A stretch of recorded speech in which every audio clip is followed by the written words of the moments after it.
Hi, I'm Megan. I'm Colin, and this is Pet Sitter Confessional, an open and honest discussion about life as a pet sitter. Brought to you by Time to Pet and Pet Perennials. What's it like going from elementary school teacher to a 5-star rated dog walking and pet care business? How do you define your client, and what does it mean to read between the lines of client expectations? Today, Carla Tittle, owner of Texas Ruff House, joins the show to talk about her transition into the industry, how she applies her skills from her previous line of work to her new career, and what keeps her going through tough times. Let's get started. Yes. So thank you for having me and reaching out to me. I'm so excited to be here. My name is Carla Tittle, and I am the owner of Texas Ruff House. We are a pet sitting and dog walking company based out of the Austin, Texas area. And we have been in business since 2015. Now, 2015, what changed back then, and why did you decide it was time to start a pet sitting company? Yeah, well, it was not on my radar. I am. It's an interesting story. So I am an educator. I was an elementary educator, instructional coach, and in the administration department when I finally left the education field. I was ready for a break, a little sabbatical, and I had regularly taken years off with my kids. And so this time I was on another break, and my mom had actually retired from her retail job. And she said, I think I'm gonna, start pet sitting. And I was like, I think that's a great idea for you. That would really fit your life right now. I think that's great. And she was like, but do you think, is that something people need? Do you think that, that's viable? And I was like, no, definitely. Yes. People are always asking about that in my neighborhood, in my neighborhood Facebook page. People are always asking for a pet sitter, and I can refer everyone here to you. And so she was actually only going to be doing daycare and boarding out of her home in Austin. And so while I was off of work, I was going over just hanging out with her every day because my kids were in school. And so I had time. And I actually really liked what she was doing. It was actually fun, much better than dealing with adults or faculty meetings. And so I was like, I think I'm going to do this too while I'm on break. So at that point, I kind of went in my spare time and serving as her backup, taking care of dogs in my home.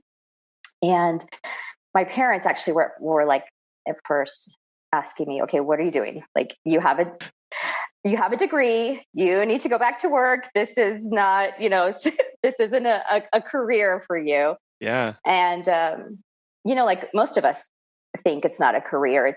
It's a trade, but it is a career. It can be a career. So I kind of had to convince my parents that there's actually really good opportunity here. There's a business opportunity here. This is a need. And I'm not really going back to education. I really don't want to do that. So that's how I kind of stumbled on this journey of pet sitting, and then, moved into a part-time, working more part-time, and, just kind of increasing my availability until I finally to make a business, run it as a business, and grow it as a business. And even that took time, because even when I started, when I finally decided that I was going to work it as a business, as an income to me, a lot of people would ask me, well, what do you mean? Like, are you going to have a facility? It's kind of hard for people out in the industry to understand all of the different realms of pet sitting. Yeah. So here I am. No, it is. They're very murky waters from the outside to understand, pet sitter. And a lot of people are trying to match, okay, what's the closest thing I have to that? And yeah, usually it is a boarding or a kennel kind of facility. And then to have to go back and explain, like, no, like I'm a little different. We'll still take care of pets, but it's going to be different. And I think I love how you mentioned that there was a lot of skepticism, at least from people you were telling, about it being a true career, because it's not something that people go to school for. There's not training that you can go through and things like this. So how was it overcoming maybe that as viewing it as a career and recognizing yourself as a professional in it? Right. Even for me, I struggled with it, like, thinking, I don't have any trained veterinary experience. I have a business degree, an accountant before I was a teacher. I'm just a mom, or I'm just a teacher. What do I really know? But I know a lot. I know because my life experiences have taught me a lot, and I continue to learn. So, kind of like getting back to your original question, how did I overcome, the skepticism? It took a while for my parents, years actually, for them to stop asking when I was going to return to education. So what I did is I really just started sharing my accomplishments with them and with my friends and my community. And then, we kind of went from there, really establishing a name for ourselves. Well, so on your name, I'd love to know how you came up with Texas Ruff House and what the stories behind that. So I still have the original list of business names. You're kind of sketching out, what could we be called? I know Monkey Bunch, Pet City. You're kind of throwing out different words, different ideas. You want to see if it's first available. Is it an established name? Is it an available name? Do I like the name? Does that name fit, the future that I want to go? Is it, I knew that I didn't want it to have my personal name, because I'm always thinking long term. I knew that I was not going to be the only employee. Maybe at some point I'll sell this business. I don't know, but I didn't want it attached to my personal name. So I had a list of names going out. And so I knew that I wanted it to have a dog and, some kind of dog. You're playing around with all the dogs, like canine, dog, pooch, pup. You're listing all these different word associations with it. And one of the listed names was Texas Ruff House, that I kind of put out there because it served, the house aspect, and then it had an aspect in there. It's kind of a play on words because there's a restaurant called Texas Roadhouse. Yeah. And so we're Texas Ruff House. So it was kind of played along with that. I wanted it to roll off your tongue. I wanted it to be, appealed to Texas. Like, I'm sure, I don't know really if other states are like this, but there is a lot of pride in Texas and everything related to Texas. We have the Texas stars everywhere. We fly, like, flag flies at the same height as the U.S. flag. I don't know if other listeners are aware of that, but that is allowed here. So there's a lot of pride in Texas, and that's how the name kind of evolved. It just fit all the different categories that I was looking for. The name it's really important, at least for you, the owner, to be able to connect with that. And I love how you were also thinking of how am I going to connect with clients, and how do I take part in this culture, this pride that people have, and let them know that that's what I believe too, or that's where we are. We're in Texas and we're taking part in that. It's very tricky to figure out and walk that line between, something that I like versus something that's going to connect with the clients and it's going to have legs to it. Because when you're just starting, it's like, I don't know where this is going to end up 10, 15 years from now. So, it does take some time to think through what you want. Right. And I think it's okay also to change it and tweak it, because when you're first starting a business, you have no idea what branding is. You're constantly evolving your brand. And so, don't overthink it too much. Sure. But I think, once we really settled on it and once we built the reputation with the name, we did actually get it trademarked. So, So we're committed. Well, that's a good point. As many times we start with a name and then we try and fit a brand to it later versus finding what our brand is and then making a name that comes from that. And I think we kind of find ourselves in those transitory periods of whether we try and apply to the brand, to the name. If that works, like it did with you, you're like, okay, this is what we're actually going to be. And when it doesn't, that's when you go, okay, how can I change this, or what other elements can I pull in? Yeah.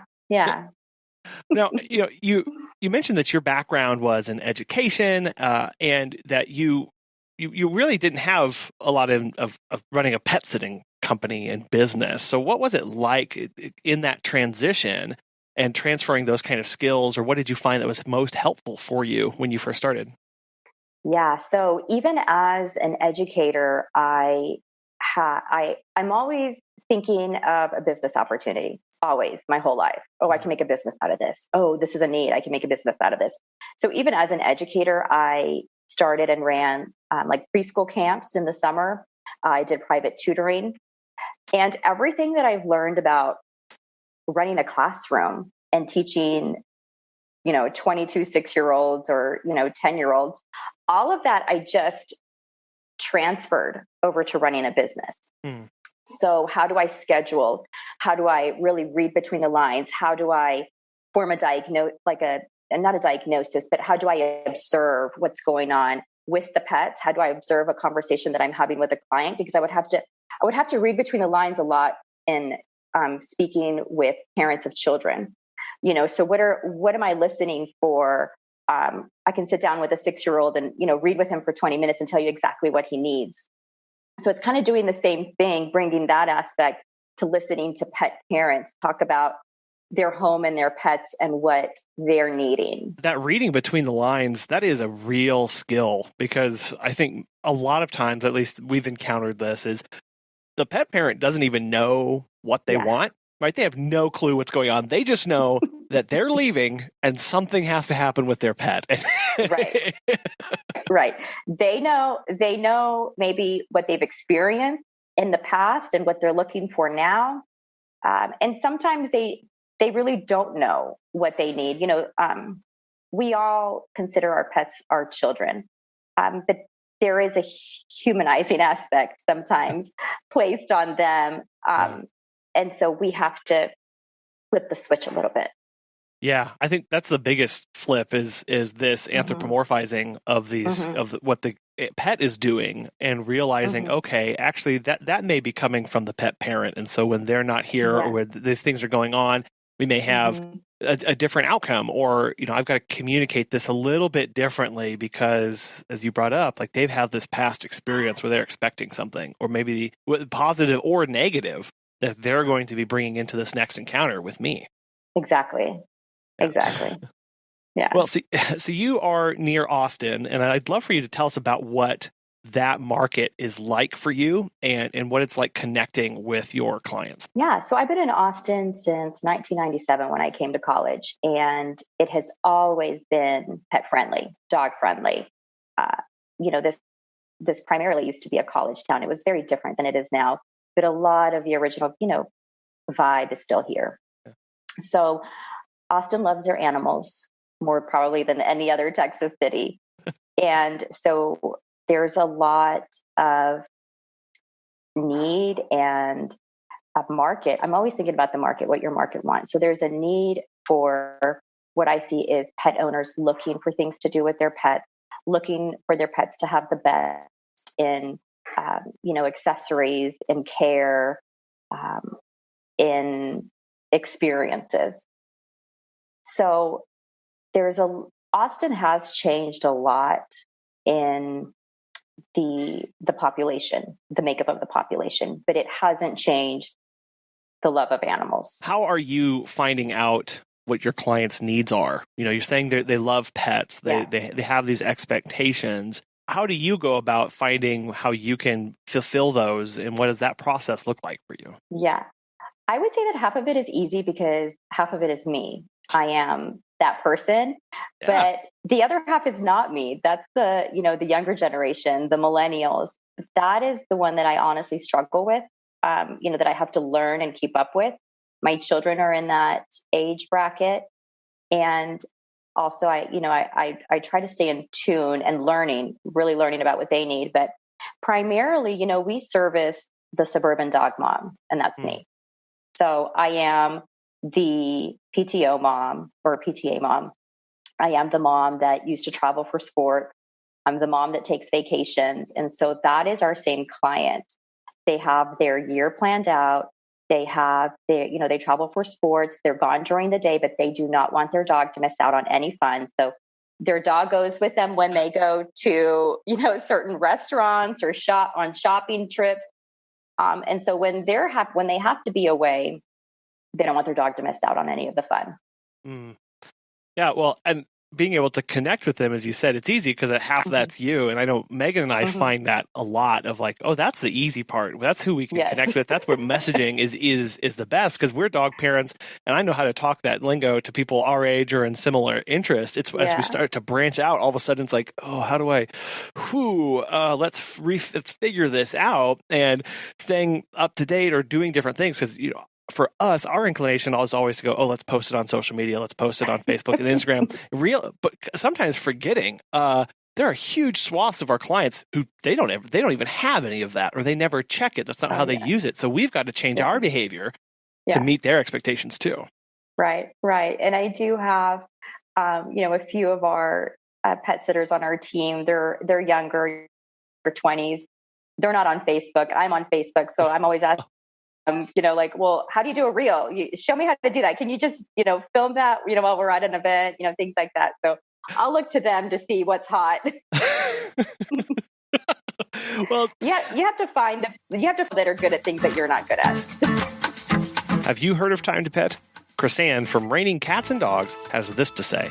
Becoming a Time to Pet client has been a game changer for us. We can give our pet services clients real-time, cloud-based information they never imagined they'd be interested in. And most importantly, to me personally, I can better manage my company and look forward to more. And not a small thing, Time to Pet is responsive to my requests for new features and modifications to existing ones. Looking for a new pet sitting software? Give Time to Pet a try.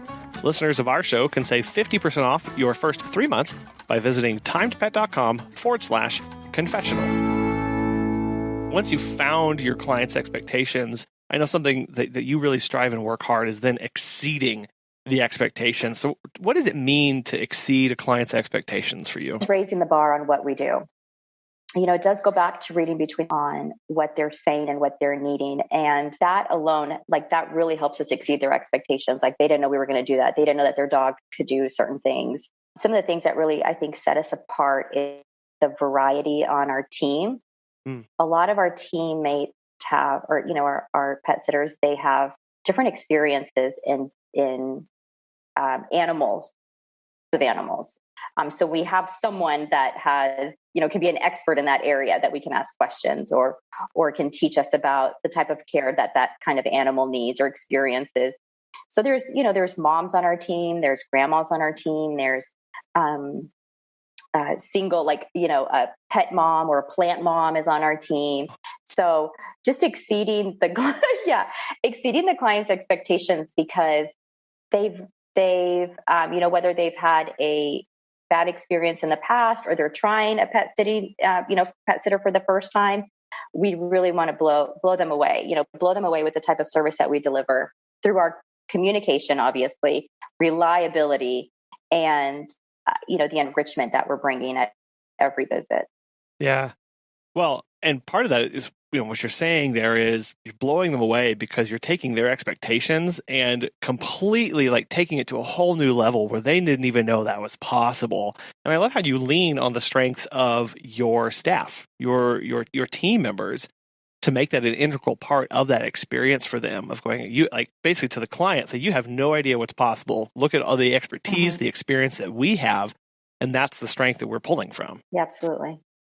So you've got a really diverse team. I know you started by yourself and you didn't feel like you were going to be by yourself for long. So walk us through that first hire and kind of maybe lessons that you took from that. My first hire is amazing. Every hiring experience for me has been really, really good. And I think that's why, I'll be honest, that is a hesitation and a fear of mine is hiring. And I really need to get over that. So my very first hire, and all but one person on our team, was a referral to us. My first hire was a friend of a friend who happened to retire as a veterinary technician, and the sitter she retired as a veterinary technician, and was looking for something to do. I met with her and she is still with me. So she was my very first hire, 4 or 5 years ago. And she's still on our team. And every other person on our team has been a referral from someone I know, which I've been very, very blessed in that regard. Well, all except for one. Yeah. So only one staff member, she found us, but I love her. I mean, I love everyone on our team, and I have been so lucky in that area. And, I need to hire. We're still growing, and we need to hire. And I just hope everyone can be as fabulous as every other applicant that I've had.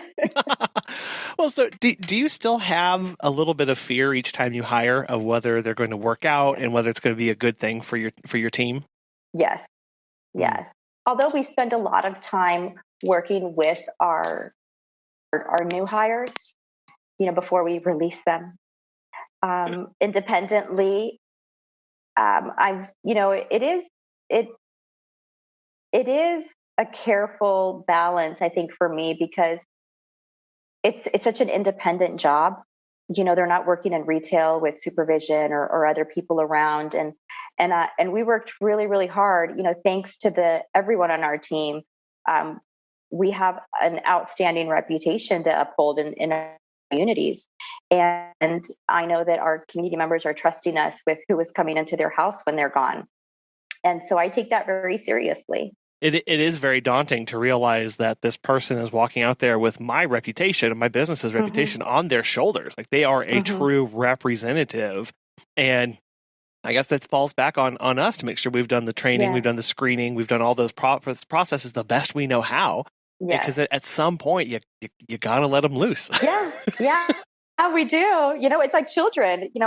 Like my kids are teenagers, and you have to teach. It's like them, and then my 6-year-olds, my students. I teach them what I know, and I send them on their way.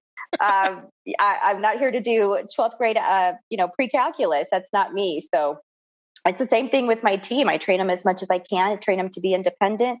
And it all just comes from experiences. They're still going to call with a certain question. I'm doing this obviously thousands upon thousands of times, and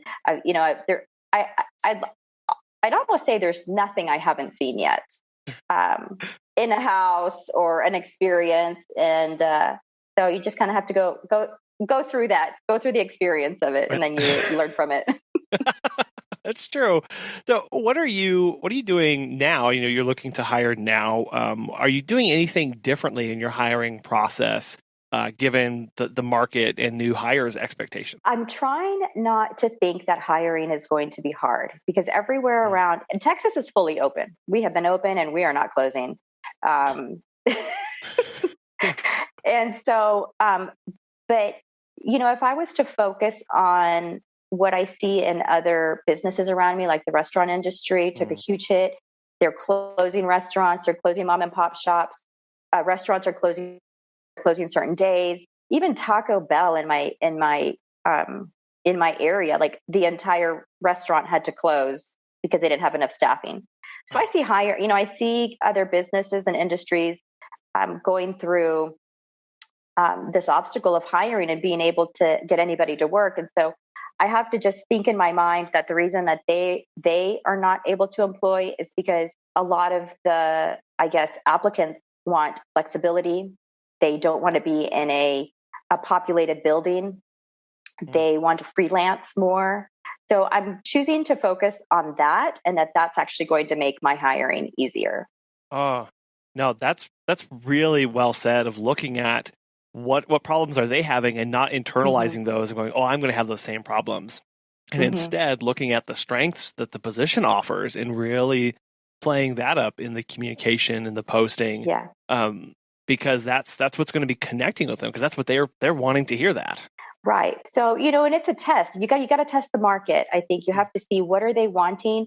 What I'm seeing now, I was telling some friends, is on some of the Facebook groups, I see people that are looking for a job. They're writing their own hiring ad. They'll say, I am looking for a work from home job that pays no less than 20 hours a week, and I cannot not available on weekends. Who do you know that's hiring? Wow. People now want to write their own, and maybe they can, but that's a very different generation. Like, I'm in my 40s. So that's a very different generation. So at first I think, okay, well, we're just going to write our own ad. Okay. So let's take a look at that. So, you got to see what the market wants. What is the market wanting? What are they needing? And offer them that. Oh, that's interesting, because many times we only think about that when we're referring to our clients. And we very rarely think about, okay, what's the market like in the job pool that I'm pulling from? And how do I speak their lingo? How do I attract them with certain things that's still going to work for my business? Obviously, I don't need to completely change and not run the business I want to run anymore. But I do need to recognize that these expectations are changing on the hiring pool, and I've got to be sensitive to that. Right. So when you're when you're hiring people, how do you know if they're a good fit for Ruff? What are you looking for in somebody who's going to make a good fit with Texas Ruff House? For us, first and foremost, I want somebody that has attention to detail, communicates clearly, and then after that is reliable.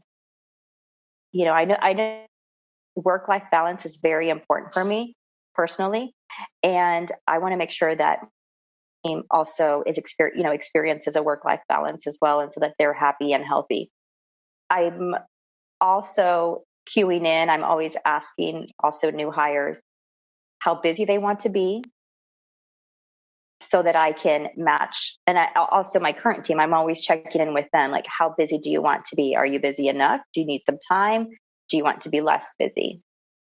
So I'm always looking to find also in a new hire. Where does that desire come for you to have a good work-life balance? Is that from past experiences, or just seeing people around you, burn out or go through bad stuff?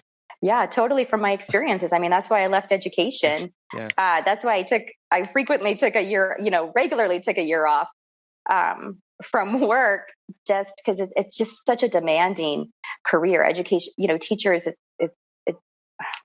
unfortunately, it's such a, I wouldn't say it's a thankless job. They are very thankful. Our community is very thankful of teachers, but good teachers really work themselves down. And it's very easy for pet sitters to do that as well. And I've done it to myself. And so I've learned as a pet sitter and as a pet sitting business, as an owner, to plan my time off. It doesn't matter what you mark off. Say you mark off whatever days in a calendar, you're still going to get requests for that day. And I think you talked about this in one of the other podcasts recently also. It doesn't matter what days you mark off, you're still going to get requests for that day. Don't worry about it. Move forward, but plan your year, that you're taking monthly days off, that you have days marked off each month, quarterly time off, a longer stretch of time off, and that you're reaping the fruit of your labor, because pet sitting is a very labor intensive job. Yeah. Mentally as well. Yeah. It's a very passion-full business where we're always, throwing our whole selves at it. And when we don't take that time to step back, and I think it's important too to remember that's not just for us. If we have staff, if we have team members, to provide them with those same opportunities, because we want them to be around year after year with us, or for as long as they're able. And we don't want to be burning them out for our benefit. We want to make sure that they're taken care of and they have a healthy life as well. Yeah. And it is scary to go over to your calendar and put big line through days, because you just know it's like, this is the best way to get business that weekend is I'm just going to not be here, and because you want to manifest work for yourself, go take a week off and you'll just get more bookings than you ever dreamed of. And to have to say no to that, it's really it's so hard for us, because my brain always go, look at all the money I'm losing out on. Versus look at all the mental health I'm building, or the mental wealth that I'm gaining on the back end of that. And sometimes those don't always weigh the same in that moment, but we've got to be thinking long term, not just that weekend. Oh, right. Yeah. My old, approach was knowing that I was going to take the time off after a holiday. I was going to take advantage of the holiday, either work the holiday, but I knew I was going to be off following that holiday. But then you get to a point where maybe you don't want to work every holiday anymore. So you want to mark that off as well. Yeah. And not being afraid to. And I think that, again, we talk about, working through our fears of hiring, and then this fear of taking time off because we feel like we're going to lose out on something. Yeah. Because then you negotiate with yourself and you're like, well, it's just one dog. I mean, I'm going to be here anyway. I might as well just board him. Or, well, he's real easy. I'll just go over there. Oh, it's just a cat. It's just. But it's also training yourself and retraining yourself and allowing yourself, why did you started this business? Did you start it because of flexibility? Always going back to the reason that you started it. And is that allowing you the flexibility, the rest, the income, the whatever reason you started this business? But you're right. I think always going back and comparing to the why, and you gave that's a great example of going, I got into this because of the flexible schedule. We all talk about that. But then if we look at our calendar, would we go, is this a flexible schedule? Is this what I wanted? and I think truthfully, we'd have to say, no, this is not the flexible schedule that I wanted. But we feel like, oh, well, I guess I have to do this because that's just what I do now, instead of realizing it could be different. Mm-hmm. That's right. Of all the services that you offer, I know one of them is that you don't offer overnight visits to clients' homes. And I was curious why that is. Right. Although we used to, we found that there was only a few people on our team that wanted to do that. And we got to a point where it was becoming hard to fill that reservation request. Just based on the demand and based that we only had 2 people to do, that were available for that type of service. So, this is again where we have to play with the market. The market really loves that. They like it. A lot of people really like that service. They think that their dog needs someone to sleep with. And so, you'll hear that they'll tell you, oh, well, my dog, I really want someone to be here when they're sleeping. They're used to sleeping with me. They because they've had that in the past. And this is where I really struggled, because although the market wants that, are we able to charge enough for it? And the biggest thing that someone helped me realize was, does the CEO love it as much? So for me, it was becoming more of a stress point, just because I was having to tell clients that we're not available, or I'm not sure yet, we'd have to check. And I didn't want that. I didn't want having to disappoint them and let them down. So in another regard, as a business, what I've learned from Natasha is, everything that you do, it has to be reproducible. It has to be like anybody can step in and do that. Can anybody step in and do that? Because I, as the owner, cannot continue to be the backup person. I can't. And honestly, as a pet sitter, I never provided that service when I was independent. And so that's not one thing to do. So it has to fit the market, but then the market has to fit the CEO, and it has to fit what the business can offer. So instead, what we do when customers do call to request that type of service, we spin it around and we let them know that our pet sitting visits mimic a typical day for your pet. And so we can provide, longer visits in the morning, longer visits at night, to compensate their typical day. So they might go for a long walk, have breakfast in the morning with their owners, go out again, lunch, afternoon, and then evening might be another long walk, playtime, dinner, wind down. So our pet sitting visits mimic that typical day that your dog experiences. We get people who ask us all the time for boarding or for daycares with us. That's what they want. Because again, they're used to this idea of, when I leave, I take my dog somewhere and that's where they shall be. And initially, when we would try and convert them to a different service, of convert them over to drop-ins or the kind of things that you're discussing there, we always felt like we were providing in the client's mind, we were providing a worse alternative for them. We were giving them a second tier kind of service. Right. And it really does take a little bit of education to help them realize we're not cutting corners. There's nothing second tier about this. This is actually the perfect service for you. And a lot of times, people get it immediately, and other people takes a little bit for them to figure out, oh, okay, that actually works, and I like what's going to happen with that better. So there is that education that has to take place when you're trying to flip to a new service. Right. Absolutely. You do have to educate them and show them, explain to them, tell them, paint the picture for them of what the visits are going to look like, what their dog is going to experience, from physical exercise, they're going to get physical exercise. You're going to get their basic training reinforced. We're going to bring puzzles, enrichment, mental enrichment, games for them. So they'll go to bed happy and healthy. Yeah. Yeah. Yeah, exactly. Because you're trying to reading between the lines of those clients' needs and speaking to maybe some unspoken fears that they have or anxieties and worries that they're bringing forward. And one way, again, of going above and beyond is knowing, okay, boom, I've already got that covered, and this is how it's going to happen. And the reaction, I'm sure, from people is like, oh, okay, great, that works for me. Right. And, we also get the other extreme of like, sometimes we get calls with customers who only want one visit per day because their dog is going to use the doggy door. And so that's another one that we have to overcome and explain and maybe educate a little bit about how that this is not going to allow us to really deliver the type of service that we deliver.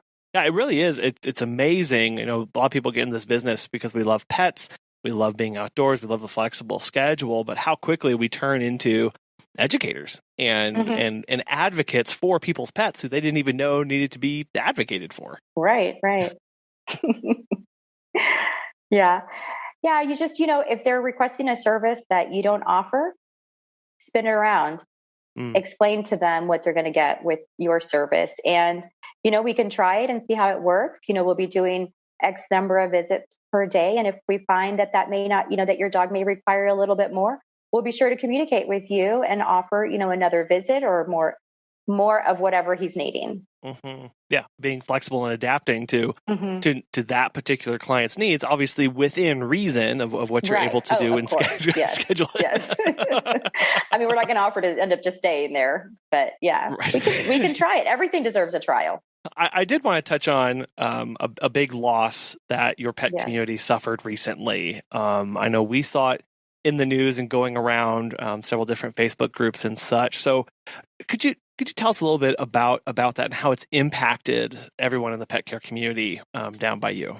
Right. So it was a local boarding and daycare facility. Just a small, or I wouldn't say small. They're not they're just a local business. They're not a franchise. They was a fire in the facility that started, I would say, around 10 or 11 p.m. They haven't released any information regarding the cause of the fire, or if it was really what the cause of the fire has not been released by the authorities. But the firefighters did arrive, within the time, I guess. But however, oh my God, it's so sad. All of the dogs, I think there was up to 75. Yeah. They all perished. What the news has, or the authorities have released, is that it was due to smoke inhalation. It was a metal, which is a very common metal type building. It's very common in facilities. It was that type of building. So although the building did sustain some damage, structurally it's still there. So they didn't have anyone working, or I shouldn't say that because I really don't know the backstory, but that's what has happened. And what I've seen from the local community is a lot of support for the pet owners and the pet business owner, the business owner. He was very well loved in his community, had a very good reputation. So locally, like the suburb community, Georgetown, from what I've seen, has been very supportive of him. However, the pet community does want to see changes. The pet parent community wants to see more changes in regulations for boarding facilities regarding staffing and safety, as well as what I'm seeing. How do you, as a business owner, communicate and talk about that kind of thing with clients, and talk them through the process and what all that looks like? Yeah. So part of it is really communicating how, what the regulations are currently. And yes, they can't. And how most of it is unregulated. And so there's the regulations that are there may not be to the standard of what would be considered for like a human care type aspect, or, a child daycare center versus a pet daycare center.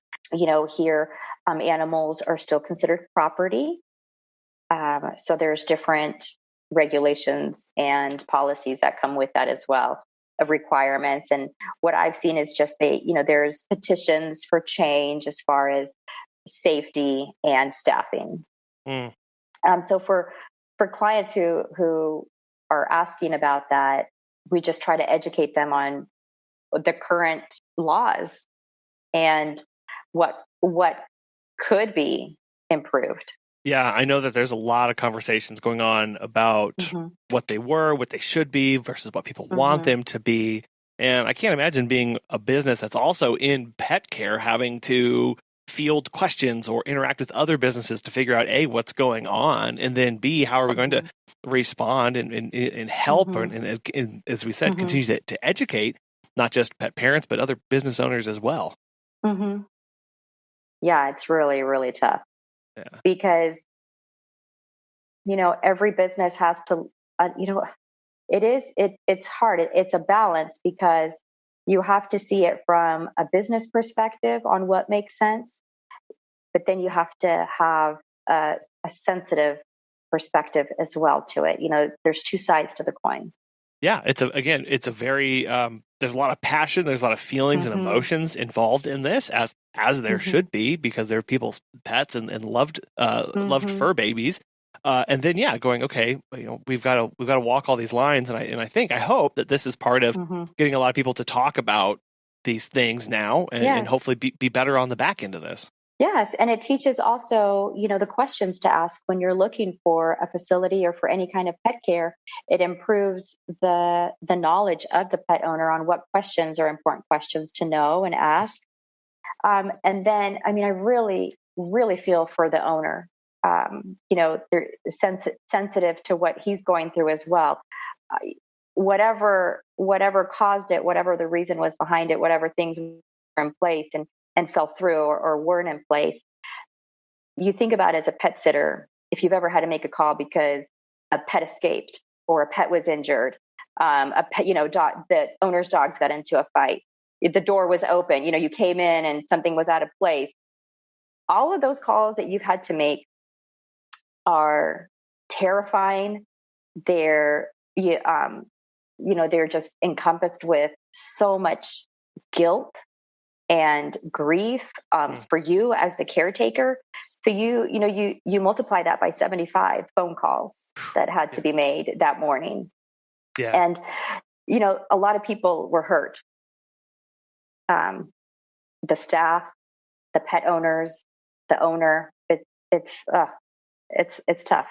It is. And it's a reminder that those kind of accidents happen. And that's where we can do the best we can, but at the end of the day, we've got to be as ready as we can for some things like that. As you mentioned, pet gets out, doors left open, there's damage, all those things. It's a reminder to us that, okay, we need to be ready for those moments when they occur. Yeah, it's hard. That's heavy. It is really heavy. It is absolutely heavy. And I'm sure that kind of thing wasn't even on your radar whenever you first started back in 2015. Just getting into it. So I can't imagine what other changes that you've seen or knowledge of the industry has grown. You've come to know in that time. Oh, so much has changed. You learn every experience. God changes the way you do things in your operation. From what you require, it's only going to happen. You try that, but you think that's only going to happen one time. That's never going to happen again because now we're going to do this.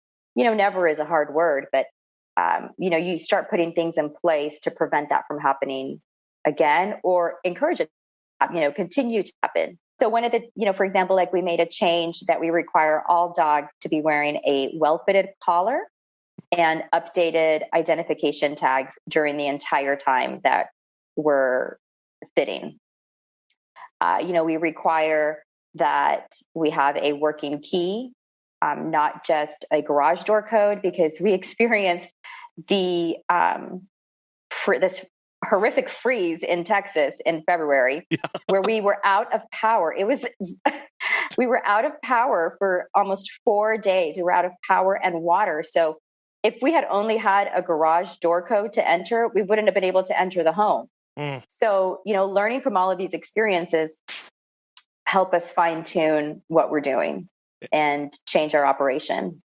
Yeah, you don't know what you don't know, and that's part of having that experience. And I'm sure getting plugged in with other business owners to kind of fast track some of that learning, so we don't have to experience everything.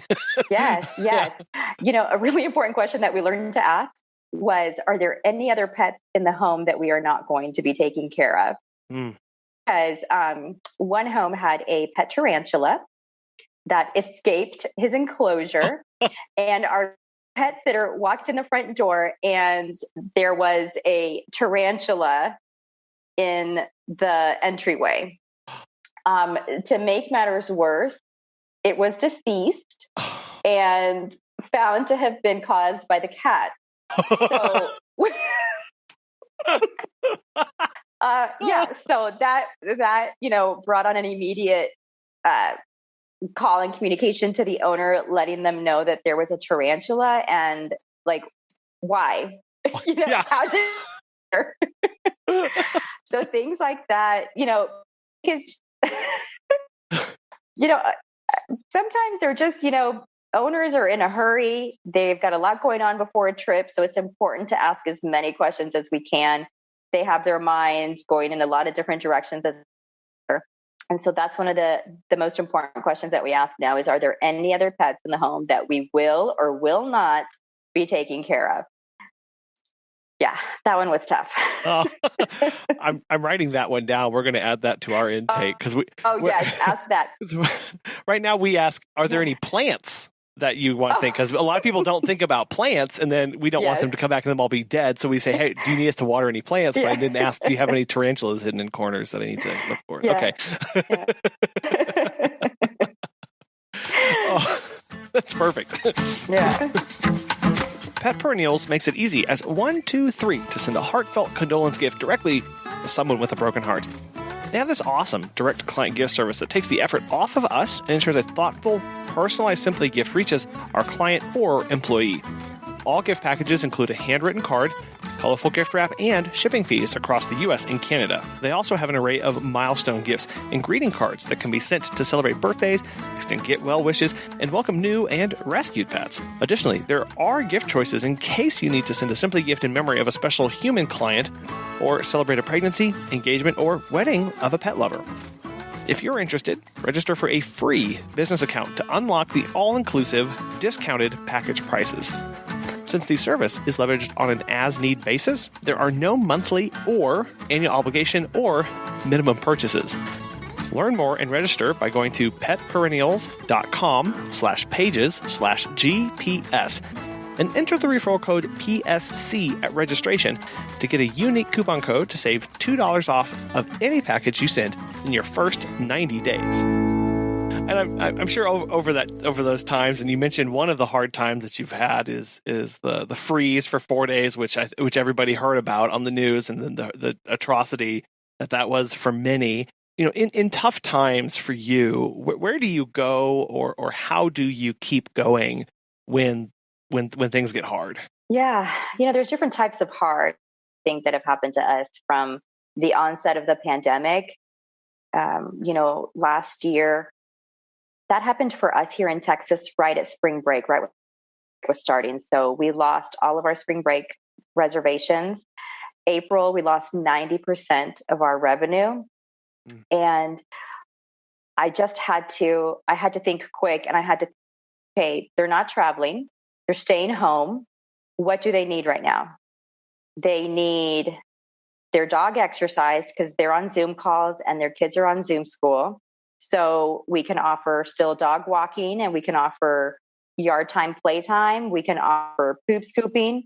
We can offer dog bathing. We can offer anything that we can to take something off their plate. And a lot of our clients wanted a way for them to support. They wanted to find a way that they could support us. So this is a way that they could support us. Also, we thought, I just had to think, what do they need that they don't know they need? Yeah. And again, looking back at what I'm currently going through, what am I going through? My kids are here. My husband's here. The dogs are barking and people are on a Zoom call and screaming at each other from one house, one room to another to get out, stop screaming. I can't get a connection. So, do they need their dog barking when they're on a Zoom call? No. So we had to pivot there. And I say hustle, but we really did have to pivot and hustle to keep things going during that time. And I turned to y'all. I turned to the podcast. I learned so much. I just ate it all up. I ate up everything. I was listening to all the old episodes, taking in anything that I could.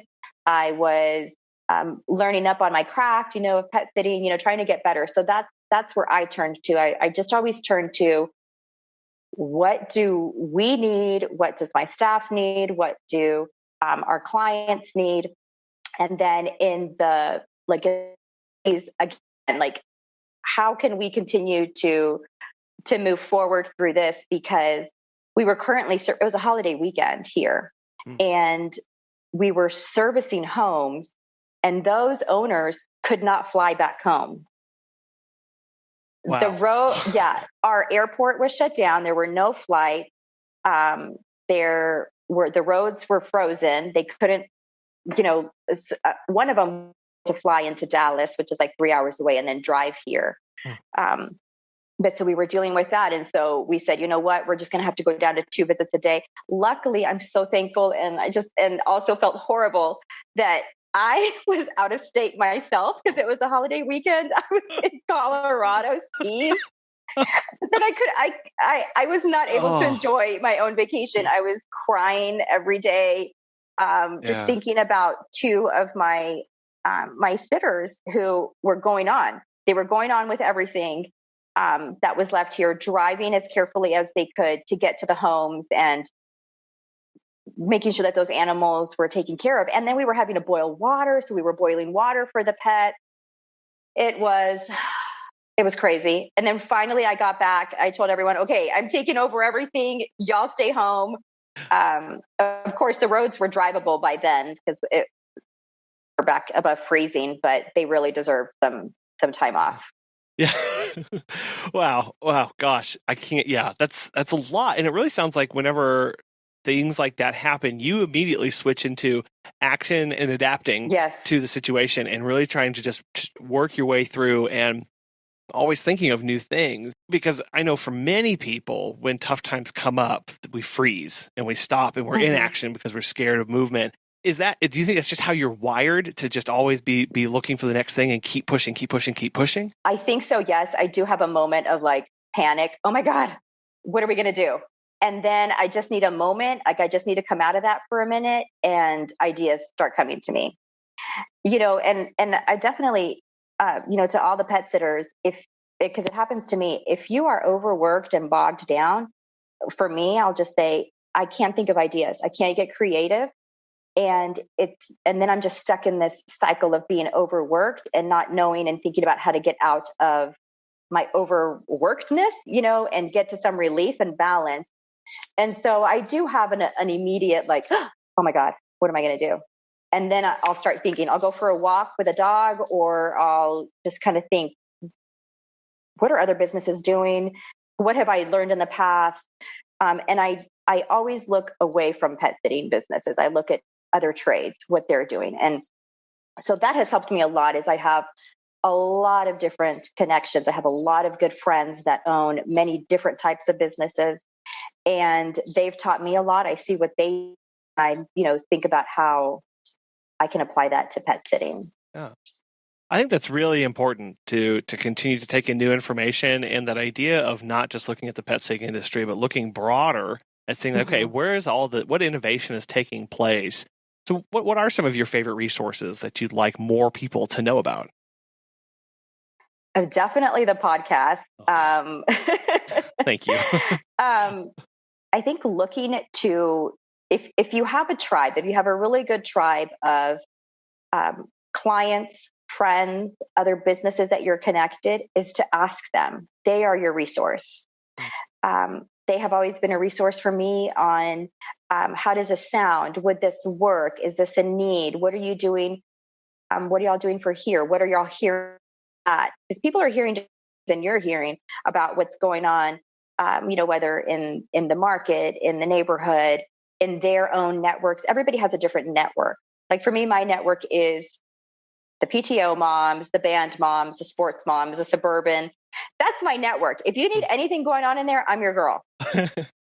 I'm not in other markets, in other networks that my friends are in. So I'll go to them and ask them, what's going on there? What are you hearing? What are y'all planning?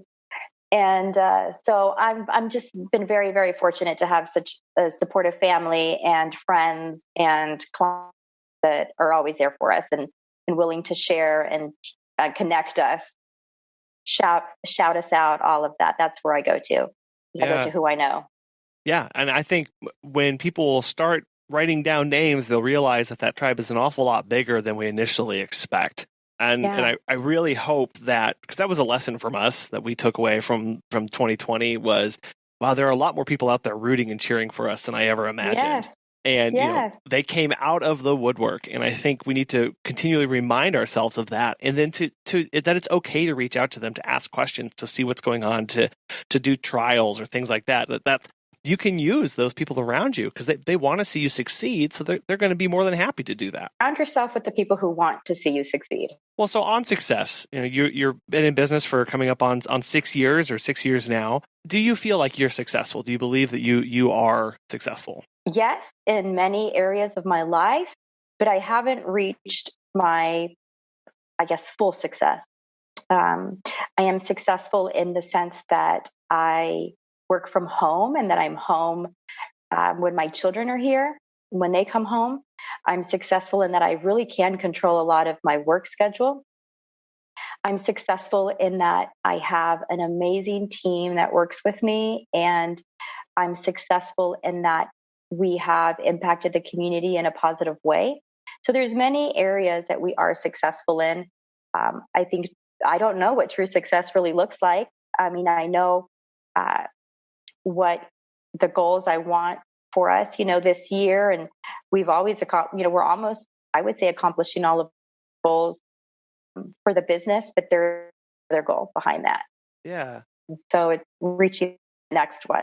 I think it is something that we can recognize that I'm successful today. It's not always something that's in the future. And so to hear that, you know what, I've got all these things going on. This is working for me. It's meeting these goals. I've got more, so it doesn't mean I'm not successful. It just means that there's still more work to do. Yeah. Thinking back over your 6 years in business here, what advice would you have to other pet sitters that you'd like more people to know about, or that you just want to encourage them with? First and foremost, you have to value yourself and what you do. You have to believe in yourself. Not always easy to believe in yourself, but I have friends and family that believe in me when I can't believe in myself. So again, it's surrounding you with people who want to see you succeed.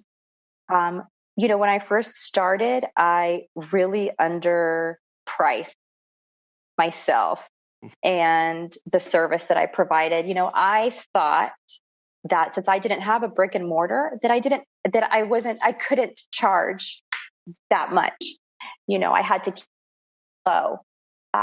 But your prices are related to the perceived value of your client. So if your client perceives and believes that you are delivering a service, a quality of service, a type of service, everything that encompasses your service, that they're receiving the value for what they're paying for, they're going to pay for that. So I see so many pet sitters, myself included when I started, undervalue themselves. I've heard other people, it affects the entire pet sitting community. When one of us undervalues ourselves, it affects everyone else. It devalues the entire industry. And there is a lot to being a pet sitter. We'd love to say it's loving on puppies, but it's a lot more than that. And so you have to consider that when you're valuing yourself and your business is the time in scheduling, the time in learning, the investment of the time and money in learning, your insurances, your association fees, everything that you're doing to improve yourself and the service that you deliver, you have to value that. Because that time has got to come from somewhere. And I think you really quickly realize where that kind of time whenever you go maybe to hire somebody and you realize you're like, oh, wow, there's a lot involved in this. What was I doing all that time? That happened to me right away. Very soon after I started pet sitting, I had to be like every other pet mom. It turned out that our entire family was going out of the country and really nobody was going to be available to watch our dogs. So I had to go visit other pet sitters' homes for boarding. And I was like, oh my gosh. So this is what's going on in other people's homes. This is what their dogs are doing. They're running their business. If other people's houses, they're not doing the doing. Oh, okay. This is next level. Okay. And I also learned that, as an educator, when I stepped out of the classroom and I became an instructional coach, I was teaching other teachers. And so I would go and observe other classrooms. And that was eye-opening because I saw what was, the kind of teaching and learning that was going on in other classrooms. And I was shocked. So even if you are a pet sitter and you don't necessarily need your service, test the market and interview other pet sitters and other facilities and see what's going on over there and how maybe it'll help you improve or maybe it'll help you value what you're doing even more. That's a wonderful piece of advice. I absolutely agree with that wholeheartedly because it just helps you know what's going on and where you stand and what you can do to either differentiate or start finding out different clients in different parts of the market too. Well, Carla, I want to thank you so much for joining me today and encouraging us to help persevere through hard times and through seeking out our tribe to be better in all ways. But I know there's a lot more here. So how can people get connected with you and start asking and picking your brain for more questions? Sure. So our website is texasruffhouse.com, and as well as our Instagram and Facebook, and anybody can message me there. I'm happy to help. Wonderful. And I'll have links to that and more of the things that we talked about on the show as well. So wonderful. Thank you so much, Carla. Thanks, Colin.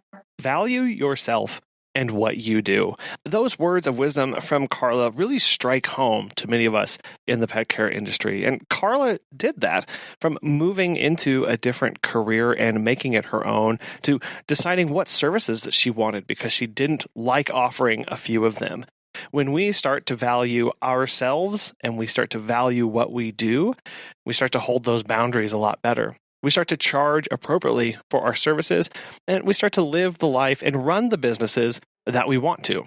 Value comes in the form of not just the monetary nature of receiving money for something that we provide. When we place high esteem upon ourselves and our business and our services, it means we're willing to do things for them. We're willing to sacrifice for them. We're willing to go to bat and go out and talk to people about our business. We're willing to adapt and change and be something different and look towards the future during really tough times.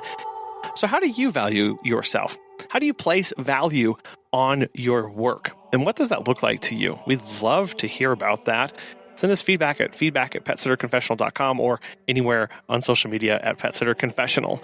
We want to thank our sponsors, Time to Pet and Pet Perennials, for making today's show possible.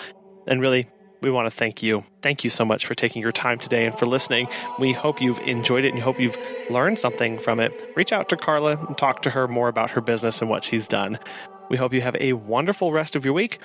We'll be back again soon.